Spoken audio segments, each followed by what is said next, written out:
Yeah, keep it going for Gordon Morgan. Yes.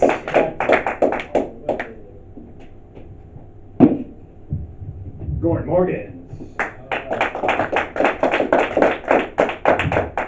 Let's put you back.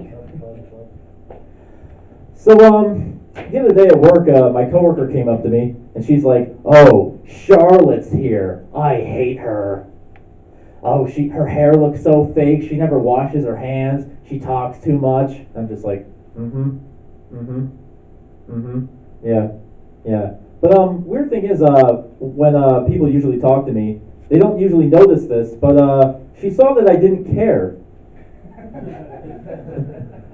Yeah, she looked at me and she's like, "You don't care, do you?" I'm like, "No, not really." How rude. Wait a minute. How am I the rude one? You come up to me talking shit about our coworker because I don't want to hear your negative gossip. I'm the rude one. I hate negativity, guys. I'm such an optimist. I love everything. The only thing I'm negative towards is negativity.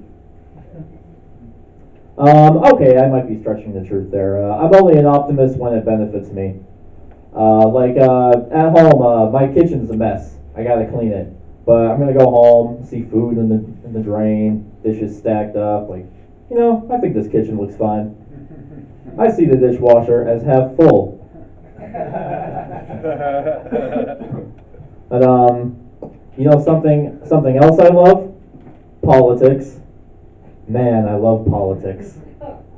And guess what? It's almost election season again. Aren't you guys excited? This is like my Super Bowl. Are you ready for the pointless debates on TV? Ready for your relatives to argue over Facebook with no political experience whatsoever? I tell you that you're wrong? I'm lying. I hate politics. Politics are supposed to help our country, but we've kind of turned it into a joke, and not a funny joke. So it's like a dated, offensive joke, like a minstrel show. It's unfunny depending on who you are. But back then, we would elect war heroes as our presidents, like George Washington. Next election, we're going to have Kanye West versus Kid Rock versus Meryl Streep versus Oprah Winfrey. We wonder why terrorists want to attack us. Even then, when you think about our founding fathers, a lot of them weren't all that great. For instance, some of them are famous for really dumb reasons. Take John Hancock, for instance. His whole thing is that he's famous for signing his name really big across the Declaration of Independence. They bring out the paper. They're like, "Okay, here's the words, and this little area down here is where you sign your name." This schmuck comes up, signs his whole name across the whole friggin' paper. Everyone else comes up like, "Well, I guess I can sign my name in between the H."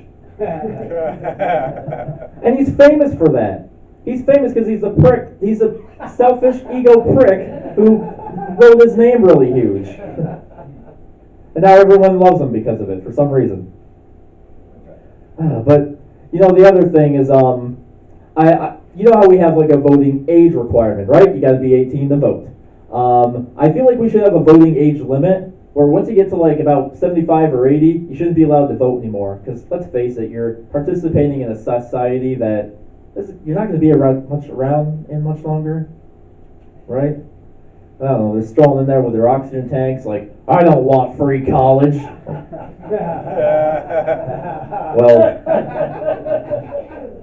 Well, good.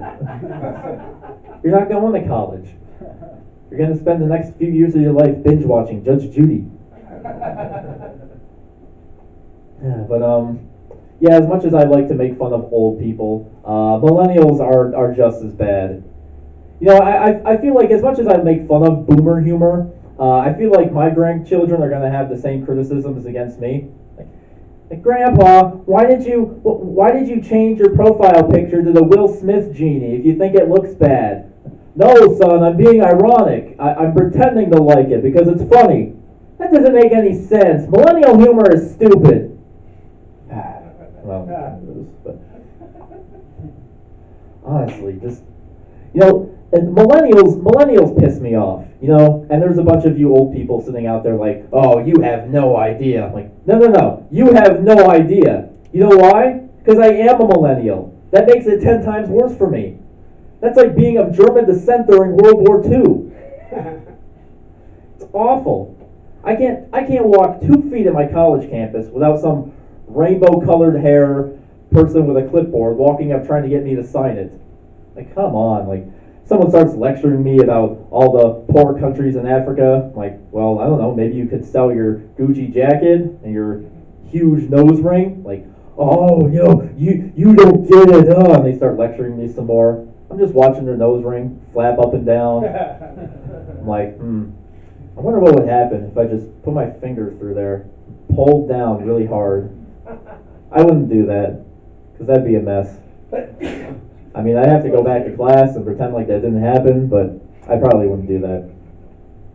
And, this one guy in my class sat right next to me. He was advocating for people of color, tattooed people.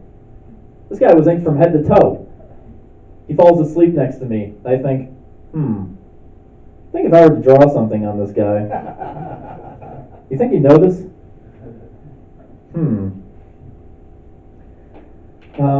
Yeah, another thing I hate, even though I'm an optimist, are the zodiac signs.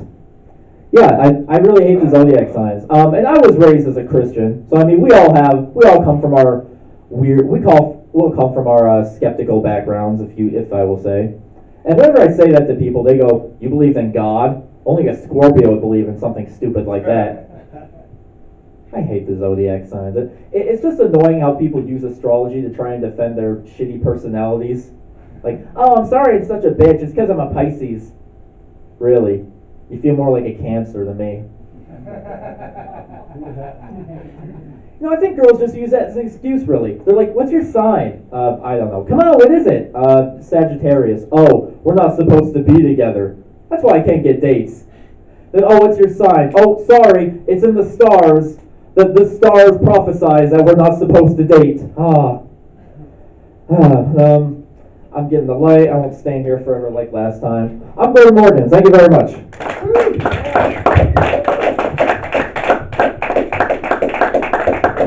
Gordon Morgan. Yes. Let's keep it moving along. Next comic, you've seen him all over Las Vegas and all the finest stages. Put your hands together for EJ Callihan. Yeah.